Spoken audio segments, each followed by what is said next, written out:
Assalamualaikum warahmatullahi wabarakatuh. Halo semuanya, perkenalkan kami dari kelompok 8RC akan membahas mengenai perbandingan metode forward, backward, dan best subset selection dalam analisis pengaruh persediaan stok beras, penyaluran distributor, dan harga di daerah sungai penuh.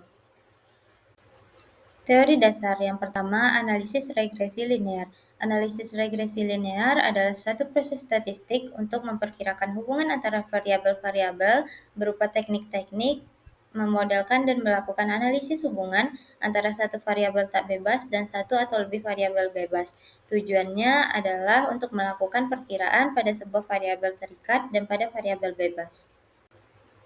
Selanjutnya adalah regresi linear berganda. Regresi linear berganda merupakan model persamaan yang menjelaskan hubungan satu variabel tak bebas atau respon Y dengan dua atau lebih variabel bebas atau prediktor X1, X2, Xn, atau X seterusnya. Tujuan dari uji regresi linear berganda adalah untuk memprediksi nilai variabel tak bebas apabila nilai-nilai variabel bebasnya diketahui. Di samping itu juga untuk dapat mengetahui bagaimanakah arah hubungan variabel tak bebas dengan variabel-variabel bebasnya. Bagian selanjutnya yaitunya studi kasus. Nah, untuk deskripsi data sendiri sebagai ketentuan dalam melakukan penelitian yang berhubungan dengan pengambilan data harus diketahui berapa ukuran sampel dari data yang akan dianalisis. Nah, di sini ditentukan taraf signifikannya yaitunya dengan alfa 0,05. Untuk hipotesis dengan H0, ukuran sampel telah memenuhi syarat untuk dianalisis dan H1 ukuran sampel tidak memenuhi syarat untuk analisis. Lalu akan dibandingkan ketiga metode yang dilakukan yaitunya forward selection, backward, dan best selection untuk menentukan metode mana yang lebih baik. Lalu untuk datanya sendiri yaitunya Y sebagai persediaan merupakan persediaan beras bulog di daerah sungai penuh dan X1 sebagai penyalur beras bulog ke pasar-pasar sekitar daerah sungai penuh dan X2 sebagai harga beras bulog setiap bulan di pasar setempat. Lalu didapatkan untuk R square dari X1 yaitunya 0,5823 dan untuk X2 sendiri yaitunya 0,0208. Nah, untuk X1 nya itu sendiri yaitunya lebih besar daripada alfa, sedangkan X2 nya itu lebih kecil daripada alfa yang telah ditentukan. Baik, selanjutnya saya akan menjelaskan bagian hasil dan pembahasan. Pada tabel pertama yang paling atas, itu merupakan tabel model forward selection. Karena tabel ini merupakan tabel forward selection, maka model model awal akan menggunakan model kosong dan kemudian model pertama ditambahkan variabel prediktor. Sehingga model pertama menggunakan satu variabel prediktor yaitu X1. Intercept dari model ini adalah 1046476418 yang menunjukkan perkiraan nilai target ketika semua variabel prediktor lainnya adalah 0. Koefisien untuk X1 adalah 0,7651 yang menunjukkan seberapa besar perubahan yang diharapkan dalam nilai target untuk setiap satu unit peningkatan dalam X1. Adjusted R-square adalah 0,5405 yang merupakan ukuran seberapa baik model ini sesuai dengan data. Dan pada model berikutnya, model kedua itu akan ditambahkan variabel prediktor berikutnya yaitu X2 bersama dengan X1. Kemudian intercept dari model ini adalah 5150468,6. Koefisien untuk X1 adalah 0,7946 untuk menunjukkan hubungan antara X1 dan target. Koefisien X2 adalah negatif 310,2298 menunjukkan hubungan antara X2 dan target. Adjusted R-square-nya adalah 0,5592 yang menunjukkan bahwa penambahan X2 meningkat kemampuan model untuk menjelaskan variasi dalam data dibandingkan dengan model satu. Sehingga dapat disimpulkan bahwa model 2 memberikan peningkatan yang sedikit lebih baik dalam kemampuan menjelaskan variasi dalam data dibandingkan dengan model satu, ditunjukkan dengan peningkatan dengan yang sedikit dalam adjusted R-square. Selanjutnya, pada tabel berikut merupakan tabel model backward selection. Karena menggunakan metode model backward selection, maka model awalnya akan menampilkan seluruh variabel prediktornya, yaitu variabel X1 dan X2. Kemudian intercept dari model ini adalah 5150468,6. Koefisien untuk X1-nya adalah 0,7946 dan untuk X2-nya adalah negatif 310,2298. Adjusted R-square-nya adalah 0,5592 yang menunjukkan seberapa baik model ini sesuai dengan data. Kemudian pada model 2, setelah proses backward selection menghilangkan variabel prediktor X2 sehingga hanya menggunakan X1 sebagai prediktor. Kemudian intercept dari model ini adalah 1047641,88. Koefisien untuk X1-nya adalah 0,7651 dan adjusted R-square-nya adalah 0,5405. Perubahan dari model 1 ke model 2 menunjukkan bahwa penghapusan variabel prediktor X2 mengakibatkan sedikit penurunan dalam kemampuan model untuk menjelaskan variasi dalam data. Ditunjukkan oleh penurunan dalam adjusted R-square dari 0,5592 menjadi 0,5405. Ini menunjukkan bahwa dalam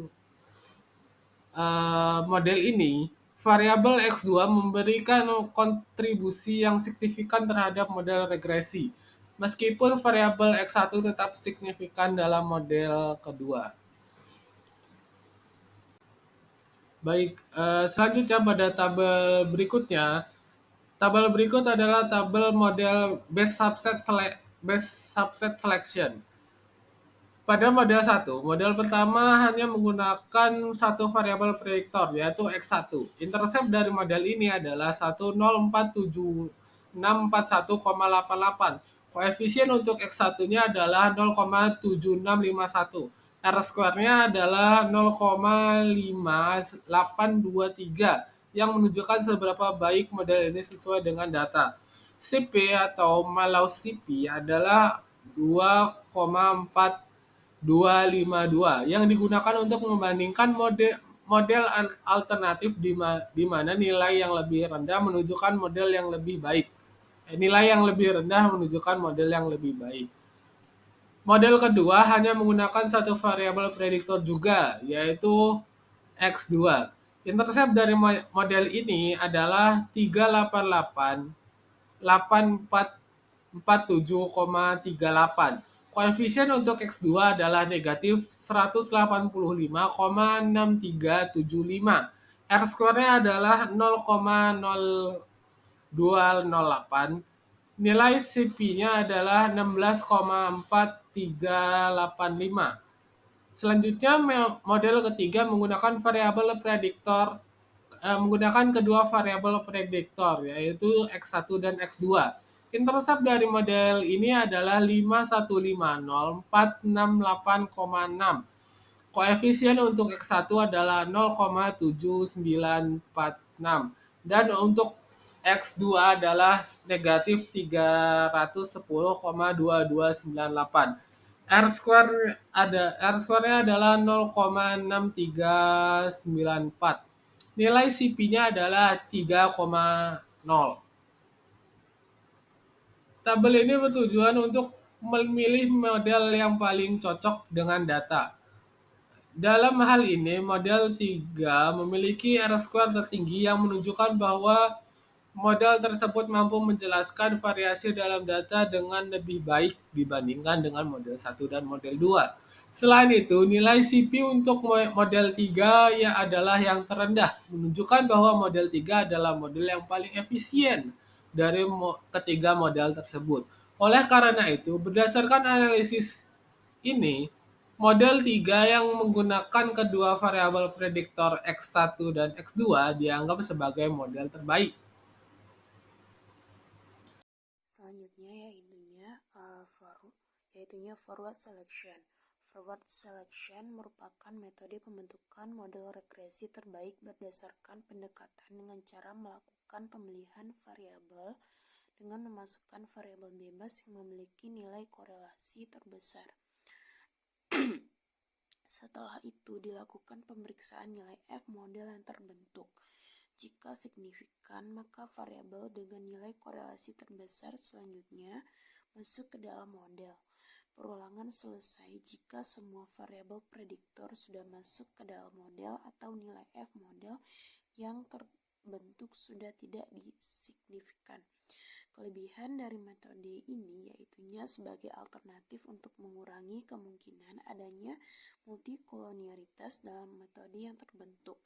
Di sisi lain, metode ini juga memiliki kekurangan, yaitunya terdapat kemungkinan adanya lebih banyak variabel prediktor yang tidak begitu signifikan. Adapun langkah-langkah dalam metode ini yakni 1. Membentuk matriks koefisien korelasi. 2. Membentuk regresi pertama yaitunya persamaan regresi linear, lalu seleksi variabel kedua diregresikan, lalu terakhir membentuk regresi kedua yaitunya persamaan regresi linear berganda. Selanjutnya metode backward stepwise selection. Backward elimination adalah salah satu cara dalam mendapatkan model regresi terbaik dalam metode backward elimination.